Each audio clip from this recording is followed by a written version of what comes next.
সালটা 1888। হুগলি জেলায় তখন দাপিয়ে বেড়াচ্ছিল এক ভয়ানক ডাকাত দল। সেই সময় কালীচরণ দত্ত ছিল এই হুগলি জেলার ডাক সাইডে জমিদার। কোম্পানির সঙ্গে ব্যবসা করে আর প্রজাদের শোষণ করে তার সম্পত্তি ফুলে ফেপে উঠেছিল। স্বাভাবিকভাবেই ডাকাত দলের নজর পড়ে দত্তবাড়ির উপর। এক অমাবস্যার রাতে ডাকাত দল হঠাৎ আক্রমণ করে বসল দত্তবাড়ি। তবে মুনি ফটক দিয়ে উৎসর্জন করতেই ডাকাত দলকে বাধা পেতে হল। লাঠি হাতে তাদের বিরুদ্ধে রুখে দাঁড়াল দত্তবাগানের মালিকাম পাহারাটা পবন লেঠে। কিন্তু একা পবন কি আর অতগুলো ডাকাতের সাথে পেরে ওঠে? এই অসম যুদ্ধে পবন লেঠে প্রাণ হারায়। তবে পবনের আত্মা দত্তবাগানের মায়া আজও কাটিয়ে উঠতে পারেনি। লোকে বলে আজও নাকি ওই বাগানের আনাচে কানাচে পবনের ভূতকে দেখা যায়। আজও সব গাঁজাখুড়ি গল্প। গল্প নয় বন্ধু, 100% সত্য ঘটনা। দেখ তুই ওর কথা বাদ দে তো। কয়েকটা সায়েন্সের বই পড়ে নিজেকে বড় হনু ভাবছে। মোটেও না, আমি ওরকম তোদের মতো অন্ধবিশ্বাসে ডুবে নেই। ভূত টুত এসব নেই বলছিস? থাকলে সেটা সায়েন্স এতদিনে প্রমাণ করে দিত। পৃথিবীতে এমন অনেক জিনিস আছে যেটা না তোদের সায়েন্স কখনো ব্যাখ্যা করতে পারবে না। চুপ কর তো, তুই এত বড় বড় ডায়লগ মারছিস, তুই নিজে কোনোদিন ভূত দেখেছিস? আমি দেখিনি, তবে আমার দাদু দেখেছে। হ্যাঁ, আমি দেখেছি বই কি। তখন আমার বয়স কতই বা হবে, 19 বা 20। কি হয়েছিল কেসটা? এক শীতের সঙ্গে ছিল সেটা। হ্যাঁ, মাছ ধরে বাড়ি ফিরছিলাম দত্তবাগানের পাশ দিয়ে।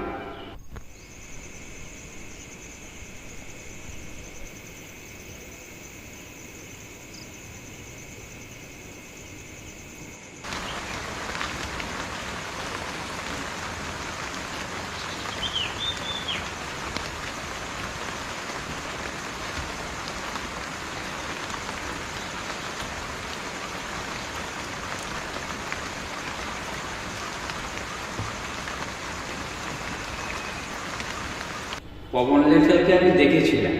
তারপর?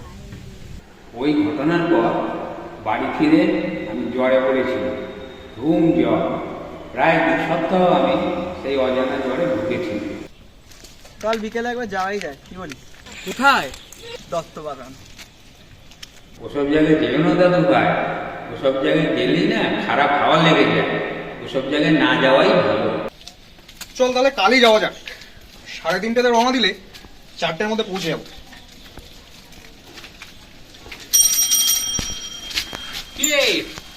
আরে তাহলে কোথায় যাওয়ার প্ল্যান হচ্ছিল? এই দত্তবাগানে যাচ্ছি। ভূত দেখতে। তুই যাবি নাকি? কালকে? না রে, কালকে হবে না, কালকে একটা পড়া আছে। তা তোরা শিওর ওখানে গেলে যে তোরা ভূত দেখতে পারবি? 100%। ভূত দেখে আবার ভয় পাবি না তো? ভয়? আর আমি আমি ভয় পাই না রে, ভয় আমাকে ভয় পায়। কে কাকে ভয় পায় ওটা কালই বোঝা যাবে।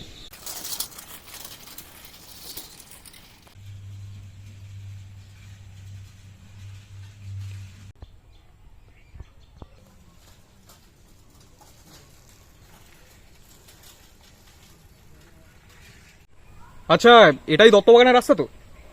হ্যাঁ, এই রাস্তাটা ধরে এগিয়ে চলে যান। ধন্যবাদ। কি করতে যাবেন ওদিকে? লুকোচুরি খেলতে যাচ্ছি, আপনি যাবেন? দেখুন, আগে থেকেই সাবধান করে দিচ্ছি, ওই জায়গাটা কিন্তু সুবিধার নয়। কেন, ওদিকে ভূত আছে নাকি? আরে ভর দুপুরে ওইসব না মুখেও আনতে নেই। দেখুন, সন্ধ্যেবেলার দিকটা আমরা ওই দিক মানে কেউ যাই না, আপনাদেরও যেতে বারণ করছি। আর আমরা আপনার বারণ শুনবো না। চল তো, টাটা। আমার কথা শুনলেন না তো, পস্তাবেন।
এই হলো দত্তবাগান। তো কোথায় তোদের পবন লেঠেল? ডাক, একটু আলাপ টালাপ করি। ওটা কি? ওটা শকুন, শাকচুন্নি নয়।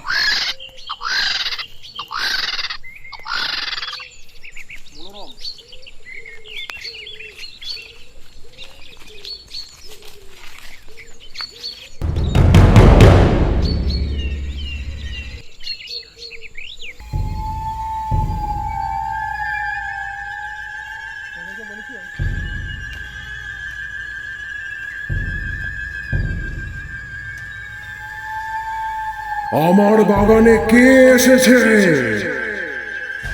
আমার বাগানে কে এসেছে? আমার বাগানে কে এসেছে?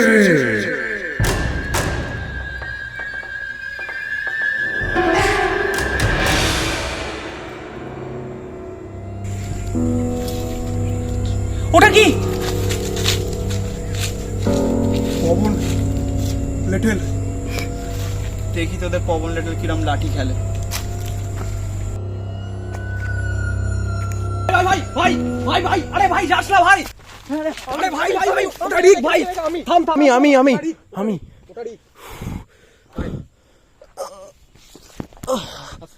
কাম ডাউন ম্যান। এটা তোদের প্ল্যান ছিল?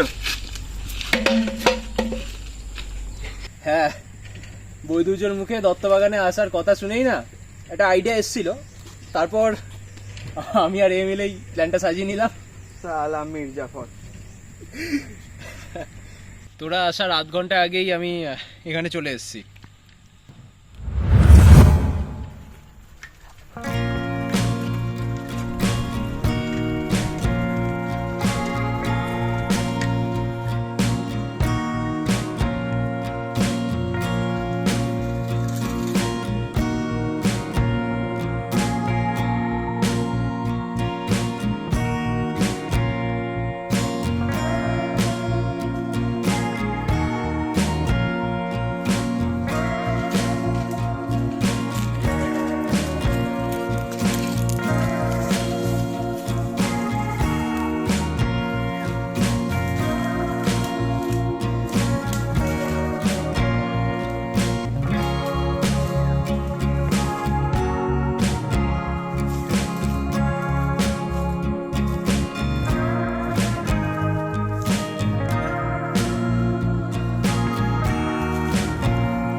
আমি এখানে এসে লুকিয়ে বসছিলাম, তোদের রিয়াকশনগুলো ক্যাপচার করছিলাম। ও দেখ ক্যামেরা।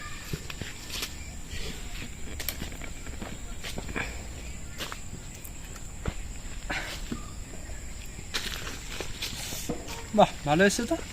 কিন্তু কেন? তোমার অহংকারটা ভাঙবো বলে শোনা। কিন্তু আমাকে কেন ভয় দেখালি? আমি কি দোষ করেছি? ও, তুই ফাউ। কি রে, রাগ করলি নাকি? ছাড় তো। ভাই বাকিদের বেরিয়ে আসতে বল। বাকিদের এখানে তো আর কেউ নেই। তাহলে ওটা কি? তো দেখে আসি তো। ওদিকে যাস না। আরে আরে না, আমার কেমন মনে হচ্ছে ওদিকে। সবাই আছে, চাপ নিচ্ছিস।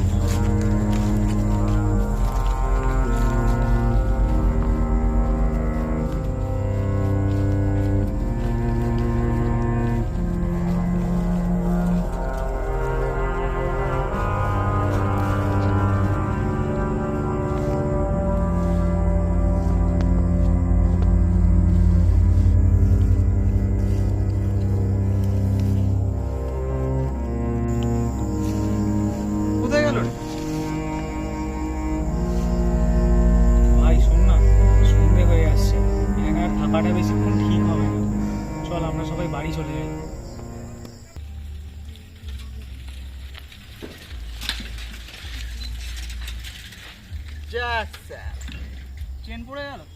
এ ভাই চেন পড়ে গেছে ভাই, দাঁড়া একটু। তোর এখনই পড়তে হলো?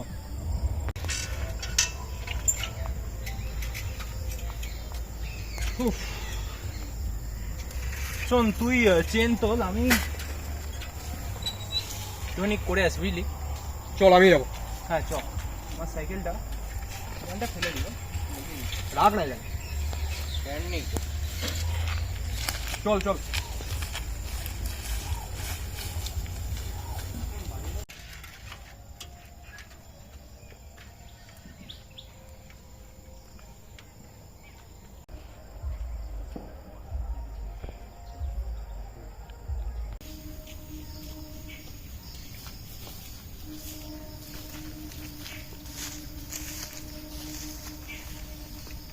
সরে দাঁড়া না।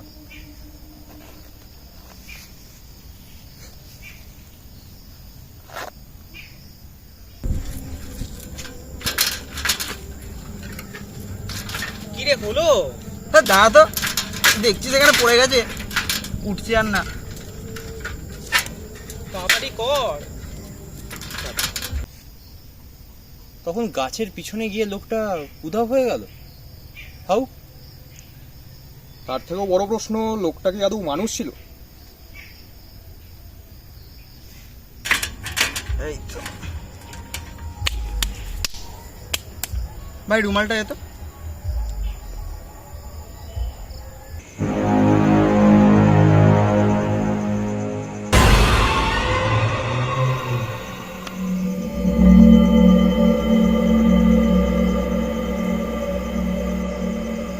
এটা আওয়াজ পাচ্ছি? কই না তো, আমি তো খালি হিসুর আওয়াজ পাচ্ছি।